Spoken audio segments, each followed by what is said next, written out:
Hello students, class 6 students. आज की video class 5 students के लिए है।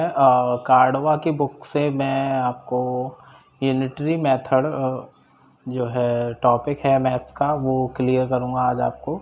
तो बेसिकली यूनिटरी मेथड होता क्या है, कई बार आप वर्ड प्रॉब्लम्स करते हैं तो वर्ड प्रॉब्लम्स में दिया होता है लाइक फॉर एग्ज़ाम्पल मैं आपको बता दूं कि अगर 12 एप्पल्स की कॉस्ट दी हुई है 12 एप्पल्स की और 1 की पूछी है, 1 एप्पल की कॉस्ट पूछी है, तो क्या होता है, आप क्या करते हैं, 12 की दी हुई है, 12 की लाइक जैसे कुछ भी दी हुई है तो आप क्या करते हैं 1 एप्पल की वैल्यू फाइंड करने के लिए क्या करते हैं, डिवाइड करते हैं। लाइक 12 एप्पल की जैसे दी हुई है 12 एप्पल की 144 है, तो 1 एप्पल की आप कैसे निकालेंगे, 1 एप्पल की निकालेंगे 144 डिवाइडेड बाई 12, इस तरीके से 12 आ जाती है, ठीक है ना, इस तरीके से। और अगर कहीं पर 1 एप्पल की कॉस्ट दी हुई है, लाइक 1 एप्पल की कॉस्ट दी हुई है 10 रुपीज़ और 5 एप्पल्स की पूछी है, 5 एप्पल्स की कॉस्ट, तो आप क्या करेंगे 10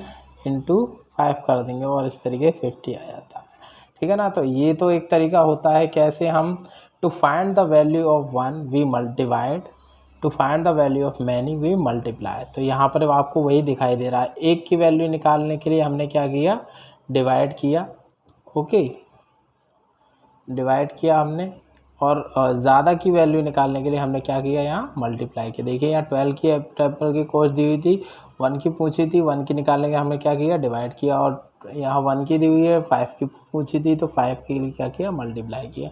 तो इसी मेथड को हम जब किसी क्वेश्चन में एक डिफरेंट चीज़ों की दी हुई है और कुछ और की पूछी हुई है, उसको हम यूनिटरी मेथड बोलते हैं उस वैल्यू फाइंड करने को। तो सबसे पहले हम देख लेते हैं इसमें एक्सरसाइज 1 में जो है, जो related to unitary method question है, मैं सब वही पहले सॉल्व करूँगा। क्वेश्चन नंबर 3 जो दिया हुआ, ए डजन बुक, डजन का मतलब 12 होता है, ये आपको पता होना चाहिए। डजन मीन्स एक दर्जन, ओके, एक दर्जन बुक की कॉस्ट दी हुई है 1920, okay, 1920। Find the cost of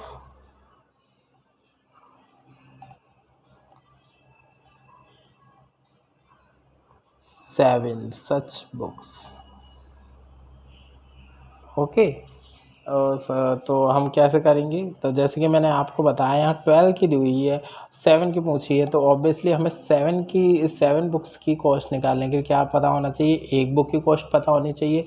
तो और एक की निकालने के लिए क्या करना होगा, सबसे पहले मैंने जैसे कि आपको बताया है यहाँ 12 की दी हुई है, cost of 12 books means a dozen book is equals to 1920। तो हम 1 की निकालेंगे, cost of 1 book is equals to क्या हो जाएगा, डिवाइड करेंगे, जैसे मैंने आपको बताया 1 की वैल्यू फाइंड करने की क्या करते हैं, हम डिवाइड करते हैं। तो हम यहाँ डिवाइड कर देंगे, डिवाइड जो जाएगा कितने टाइम जाएगा, 12 1 12, 72, 12 6 72, ये 1 बुक की कॉस्ट आ गई। अब हम क्या करना निकालना है, cost of 7 books, okay. 7 books की कॉस्ट निकालने के लिए क्या करेंगे, ऑब्वियसली हम यहाँ मल्टीप्लाई कर देंगे, ओके।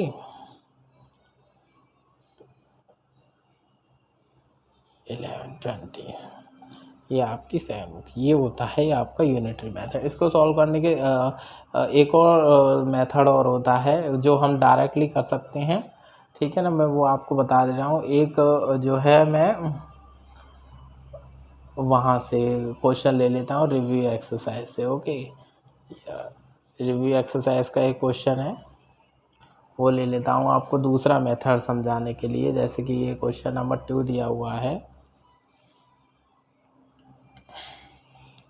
इसमें दिया हुआ है 180 पेजेस, डायरेक्ट सॉल्यूशन कर दे रहा हूँ मैं। 180 पेजेस की कॉस्ट दी हुई है इज इक्वल्स टू ₹24, और जो पूछी है वो 240 पेजेस की पूछी है।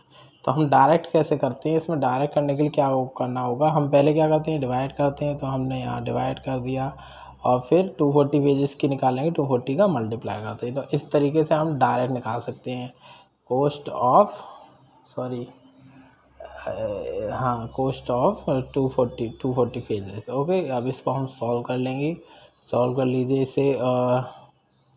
36 जा 38 जा, ओके 6 है, ये 6 से 4 टाइप कट हो गया। ओके, तो क्या बचा 4 और 8, इस तरीके से 32 आंसर हो गया। तो ये डायरेक्ट मेथड होता है यूनिटरी मेथड। आई थिंक आप कोई प्रॉब्लम सॉल्व हो गई होगी।